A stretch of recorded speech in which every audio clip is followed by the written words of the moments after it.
Hello అందరికీ బాగున్నారా? చర్చికి వచ్చే ఆంటీకి హెల్త్ అయితే అస్సలు బాలేదు. వాళ్ళ ఇంట్లో గృహ కూడిక ఉందంటే వాళ్ళ ఇంటికి వెళ్ళినా ఫస్ట్ అయితే ఆరాధన జరుగుతుంది.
ఆరాధన జరుగుతున్నప్పుడు పాప అయితే మస్తు ఇబ్బంది పెట్టింది, ఏడుస్తూనే ఉంది. ఇక ఆమెను డైవర్ట్ చేయడానికి బైబిల్లో వాగ్దానాలు బైబిల్ ఇచ్చిన చింపుతుందేమో అనుకున్నా కానీ చింపకుండా మంచిగానే ఆడుకున్నది.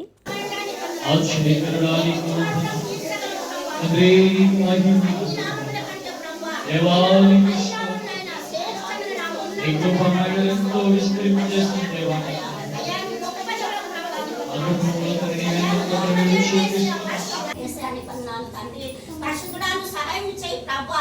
ఈ ఏడంతల ఆత్మతో అభిషేకించిన తండ్రి ఇప్పుడు కానీ పాత్రగా మీరు వాడుకోండి అనుకుంటున్నాను ప్రభా. సైన్యానికి కావాల్సిన వర్తమానం దయచేయండి, హృదయాలకు కావాల్సిన వర్తమానం దయచేయండి ప్రభా. తండ్రి నువ్వు సహాయం చేయి ప్రభా. ఏ వాక్యం ద్వారా మాట్లాడుతావో వేసేయాలి సహాయం చేయి. ఇనగాను సేపు గ్రహించే మనసు మాకు దయచేయి ప్రభా. నీకు లోపలి జీవించే జీవితాలు దయచేయి ప్రభా. నీ దాసుని ఆయన ఈ సిల్వ సాటు మరుగుపరుచుకుని ఆయన తన నోట్లో తండ్రి తన నాయన తండ్రి తనని నువ్వు పూరగా మీరు వాడుకోండి. తన తండ్రి నువ్వు సాయించి నీ ఆత్మాభిషేకంతో అభిషేకించిన తండ్రి గొప్ప దేవుడు సాయించి దుష్టుడి కాళ్ళని దూరం చేయాలి. శత్రు బాణాలన్నీ చెదరగొట్టినా తండ్రి అప్పవారికి ప్రతి అగ్ని బాణాన్ని ఆశ్రయించాను ఆయన పరిశుద్ధాత్మ దేవాన్ని సాయించి యాను స్వార్థ 15వ మేడ వస్త్రముల నాందు మీరు మీ అందు నా మాటలు నిలసి ఉన్న విధంగా మీకు ఏది ఇష్టపడగలని మీకు అనుగ్రహింపబడతాను.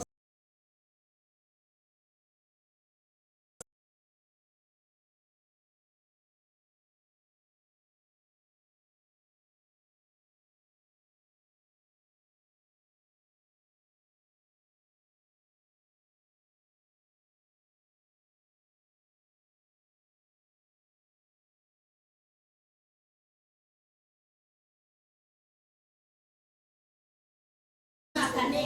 పర్వతములు తొలగిన మెట్టలు తత్తరిన నీ కృప మమ్మల్ని నిలువదని ఆగ్రహిస్తున్న దేవా, నువ్వు సాయం చేయి దాసుని నా ప్రభా, నీ సిల్వస్తాన్ని వారికి పరచుకుని నా తండ్రి. ఇప్పుడు కానీ పాత్ర వాళ్ళతో మీరు మాట్లాడి మేము బతుకం వేసాయా, మీరు మాట్లాడడం చేస్తాయా, మీరు మాట్లాడడం చేస్తాయా, నువ్వు సహాయం చేయాలి ఆయన కనిపించి దేవాన్ని కృప చూపించి చిన్న కొద్ది పాత్ర ప్రభా మీరే ఆలకించి అంగీకరించిన ప్రభుల రక్షకుడు యేసయ్య అతి పరిశుద్ధ నామమున బట్టి వీడియో పూర్వకం ప్రార్థించి బతులాడి వేడుకొని అడుగుతున్నాను తండ్రి.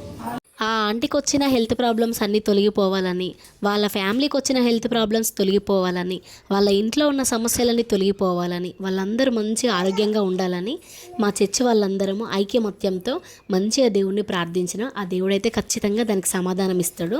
క్రిస్టియన్స్ వాళ్ళు ఎవరైనా సరే వాళ్ళకి ఏమైనా హెల్త్ ప్రాబ్లమ్స్ వచ్చినా, ఇంట్లో వాళ్ళకి ఏమైనా హెల్త్ ప్రాబ్లమ్స్ వచ్చినా, ఇంట్లో ఏదైనా సమస్యలున్నా అవన్నీ తొలగిపోవాలని పాస్టర్ అన్నయ్య వాళ్ళని పిలిపించుకుంటారు. ఇంకా చర్చి వాళ్ళని కూడా పిలిపించుకొని ఇట్లా ప్రార్థన చేయించుకుంటారు. ఎక్కడ 2-3 కూడి నా నామాన్ని స్మరిస్తారో అక్కడ నేనుంటానని సెలవిచ్చిన గొప్ప దేవుడు మా ప్రార్థనని ఆలకిస్తాడని నమ్ముచున్నాము. దేవుడి ఆరాధనలో ప్రార్థనలో అందరం మంచిగా లీనమైపోయినాం. బయట చూస్తే ఫుల్ వర్షం, అస్సలు గ్యాప్ అనేది లేకుండా ఫుల్ కొట్టింది. తర్వాత ఆంటీ వాళ్ళు వచ్చిన వాళ్ళందరికీ భోజనాలు ఏర్పాటు చేసిళ్ళు. యేసయ్య ఈ ఆహారం మాకు అందించినందుకు కృతజ్ఞతలు తండ్రి. ఆహారం లేని బిడ్డలందరికీ ఆహారాన్ని దయచేయండి దేవా. ఆహారం లేని వాళ్ళు, ఆహారం దొరకని వాళ్ళు ఎంతోమంది అల్లాడుచున్నారు నాయన. అలాంటి నాకు ఈ ఆహారం నా నోటి వరకు అందిందంటే అది నీ దయ, నీ కృపే తండ్రి అని దేవుణ్ణి ప్రార్థించుకొని తినడం అయితే స్టార్ట్ చేసినాం.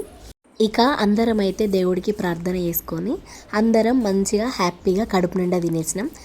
నేను తింటుంటే నా బిడ్డ అయితే నన్ను మస్తు ఇబ్బంది పెట్టింది, అస్సలు తిననీయలేదు. ఇక ఎట్లనో నేను తినేసి పాపకు కూడా తినిపించి కాసేపు అయితే అట్లా కూర్చున్నా. తర్వాత మళ్ళీ వర్షం పడేటట్టుందని అమ్మ వాళ్ళ ఇంటికి అయితే వచ్చేసినాం. నేను వెళ్ళే చర్చి మా అమ్మ వాళ్ళ ఇంటికి దగ్గర. గృహకూడిక ఉందని తెలిసి మార్నింగే అమ్మ వాళ్ళ ఇంటికి వచ్చి ఇక్కడ నుండి ఆ ఆంటీ వాళ్ళ ఇంటికి అయితే వెళ్ళినాం. ఇక ఉంటాను, బాయ్. ఇంతే వీడియో.